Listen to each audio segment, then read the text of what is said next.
Mountain News, first at 4, continues.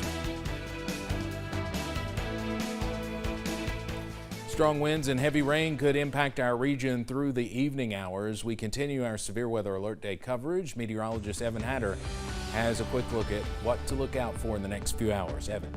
That's right, Steve. We're watching storms start to strengthen out to our west as they begin to move on into the mountains. Outside right now, we're mostly in okay shape around the region. You see, Mountain Parkway at Slade, though, those skies getting dark. We're not that far away now from seeing those storms move into that area. Pinpoint Doppler at the moment, a couple of areas to watch. One, a rather strong thunderstorm, not severe yet, but it's in northern parts of Russell County. That will cross very shortly. In fact, it is crossing into portions of Pulaski County as we head over the next little bit. It's headed right down Highway 80 toward Nancy at the moment, and that storm will have the potential to produce 40-mile-per-hour winds and hail up to the size of pennies over the next little bit as that continues to push on off to the east. Also watching this line of storms beginning to push into Powell, Estill, and into Jackson County here before too long. This has the potential as well to produce winds between, let's say, 35 and 40 miles per hour. Everything here moving to the east at about 45 miles per hour. Thus far, nothing severe. We've received no reports of severe weather, but we're going to continue to watch that as it continues to push on off to the east. These storms are entering an area that has the greater likelihood of seeing some strong to severe storms. So we'll continue to watch that during the evening and overnight hours. You see everywhere in that yellow color a slight risk, the level 2 risk, as we head through the evening hours. Damaging winds, heavy rain, and isolated tornadoes, the main threat as we work through the evening. I'll have the details on where the storms are once again, and when we can see some even colder weather push in coming up in just a few minutes. Steve? All right, Evan, thank you. We'll get back to you as necessary. Severe storms are threatening millions of Americans today after battering parts of the South. Tornadoes, hail, and strong winds caused extensive damage yesterday in multiple states. At least 2 people were killed. More than 30 tornadoes were confirmed in Mississippi, Alabama, Georgia, and South Carolina. One woman in Alabama talks about surviving one of those twisters. My son and my grandson had to get out the house because we were in a trailer. And so the trees were leaning like just way over. My heart was fluttering. In South Carolina, power lines exploded under the force of strong wind gusts that toppled trees and cut off roads. Indiana State Police have identified the I-65 killer after an investigation that lasted more than 30 years.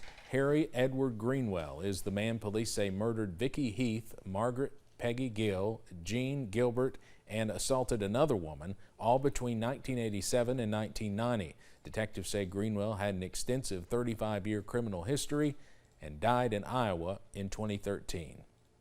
A group of Kentuckians will soon be leaving this country to help refugees from Ukraine. Kentucky Baptist Relief is sending volunteers to a shelter that is helping dozens of people who have fled the war. WYMT's Phil Pendleton has more on what the crews will be doing to help people. A number of crews from Kentucky will be soon heading to Poland to help Ukraine refugees, those that have fled that country.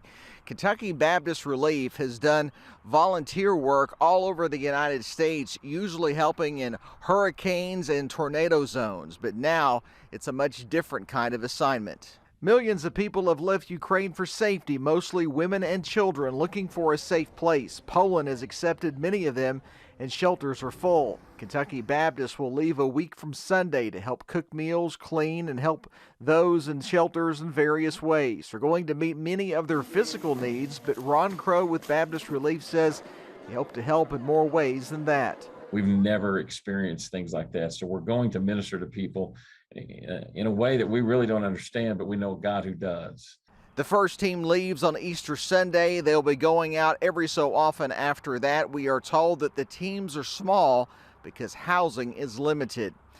Phil Pendleton, WKYT. Crews will be in Poland for 4 weeks and replaced by other crews for several months.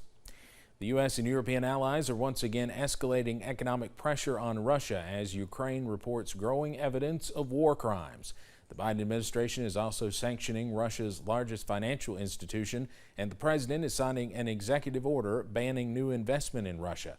The White House is also sending an additional $100 million worth of Javelin anti-tank missiles to Ukraine, and a senior defense official says a small number of Ukrainians in the U.S. have received weapons training. They will be going back soon, back home, to train others in the Ukrainian military. The Pentagon says Russian forces have withdrawn from areas around Kyiv and Chernihiv through fighting in the Donbas region, though fighting in the Donbas region is expected to intensify. The Pope is condemning the killing of civilians in the Kyiv suburb of Bucha and calling for an end to the war in Ukraine.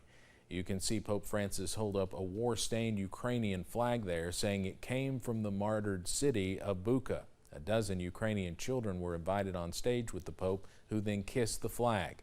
The Pope also used the moment to criticize failures by international organizations to end the war. The Big Sandy Heritage Center Museum in Pike County is officially reopening its doors. Because of the pandemic, the museum in downtown Pikeville was shut down for a short period of time, only to be reopened for people by appointment only.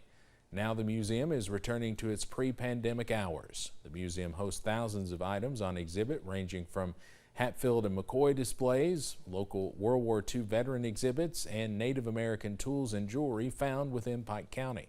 Museum and city officials say it's important for tourists as well as locals to visit and have an understanding of Big Sandy heritage, history, and culture.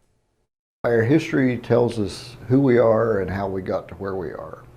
And you learn so much about this region, its peoples, its culture, and you get an understanding of how we got to Pikeville in 2022 and Pike County in 2022. The museum will be open to the public from 10 a.m. until 4 p.m. Thursday through Monday and by appointment only on Tuesdays and Wednesdays. We'll have more from museum and city officials coming up tonight at 6. Today is National Walking Day, with people from all over lacing up their shoes to get in some steps, some traveling across state lines to do it. In Prestonsburg, a group of walkers from the American Walking Club hit the Passage Trail, meeting at Archer Park before heading to the popular bus bridge and taking a stroll through the scenery. Regional Director Robert Bulazich says he enjoyed the stop in the Star City and hopes to see the area become a new hub for the club. Hopefully generate some interest in club formation in the local community, because ultimately the clubs that do form are supported by the local community as well as supporting the local community. Hear more about the club's walk and why they keep stepping coming up at 6. You may soon have to pay a bit more to enjoy a day in the Great Smoky Mountains National Park. Park officials are considering changing the park's fee system. Officials say the proposed changes come as increased traffic threatens to harm the park. If the proposed changes are accepted, existing fees for front country and back country campsites, picnic pavilions, and day-use cabins will increase. Additionally, officials may enact a park-wide parking fee. The goal of the fee is to cut down on traffic. A strange substance caused a foam to form on Cedar Brook in Anderson County Tuesday evening. Officials from the state's Division of Water has been doing tests today, but they say drinking water around the area is still safe. Adam Berniston is there and talked to a homeowner who says they're still concerned.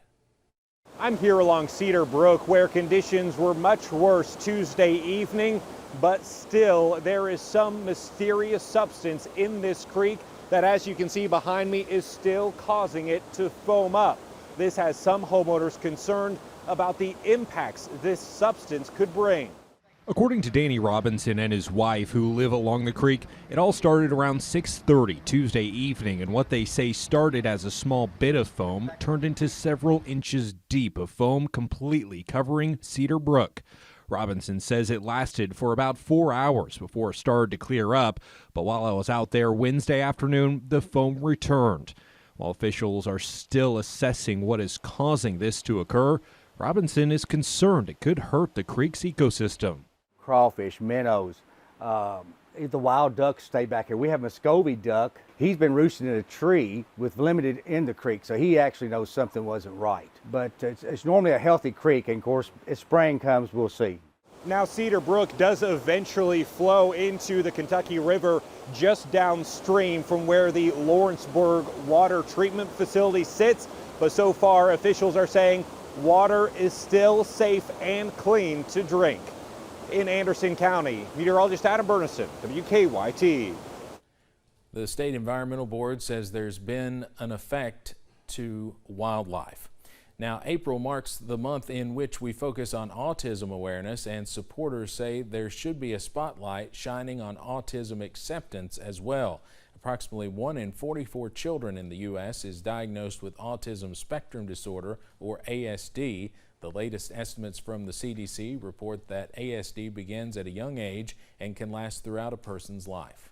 You're really likely, given that most people with autism have jobs, live in our community, go to our same schools, you're very likely to know people with autism. The CDC says ASD is a developmental disability caused by differences in the brain. It can be a genetic difference, but other causes are not yet known. Coming up on First at 4, instead of paying for gas, people are now stealing it to avoid paying those high prices. And stormy weather continues pushing into the region early this evening. I'll have the full details coming up next.